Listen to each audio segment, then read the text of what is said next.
So hello guys, I am Ayush from stock यारी और आज हम बात करने वाले हैं अपनी एप्लीकेशन स्टॉक यारी के बारे में कि आपको हमारी एप्लीकेशन थ्रू ग्रीन सिग्नल और रेड अलर्ट का यूज कैसे करना। सबसे पहले बात कर लेते हैं ग्रीन सिग्नल के बारे में। तो ग्रीन सिग्नल का मतलब ये होता है जहां से चांसेस होते हैं शेयर के प्राइस के बढ़ने के, और ऐसे ही रेड सिग्नल के बारे में बात करिए तो उसी तरीके से रेड सिग्नल जहां पे आता है वहां चांसेस होते हैं शेयर के प्राइस के नीचे जाने। और मैं आपको क्लियर कर दूं कि हमारी एप्लीकेशन किसी भी टाइप का बाय सेल रिकमेंडेशन नहीं देता है।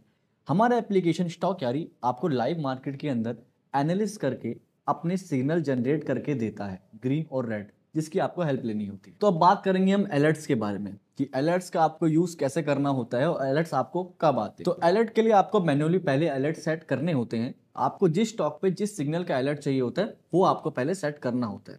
तो जब भी वो ट्रिगर करेगा आपको उसका वो मैसेज व्हाट्सएप या टेक्स्ट पे दे देता है। और हाँ, एक बात और, कोई स्टॉक अगर रेड पर है तो उस पर सिर्फ ग्रीन का ही अलर्ट लगेगा, और अगर कोई स्टॉक ग्रीन पर है तो उस पर सिर्फ रेड का ही अलर्ट लगेगा। तो आगे बढ़ते हैं वीडियो में और जानते हैं कि अलर्ट्स को कैसे लगाया जाता है। आप किसी भी स्टॉक को अगर ओपन करते हैं वहां पे ऊपर की साइड राइट साइड में ही आपको एक बेल आइकन का ऑप्शन मिलता है। अगर आप उस पर क्लिक करेंगे वहां पे आपको ऐड अलर्ट का ऑप्शन मिलेगा।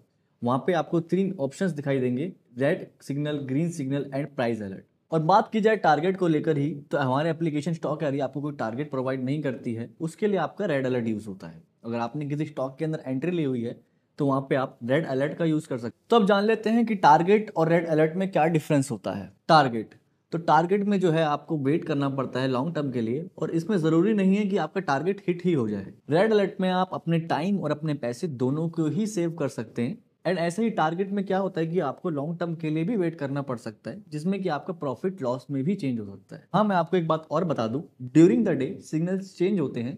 इस केस में आपको स्टॉप लॉस को फॉलो करना होता है।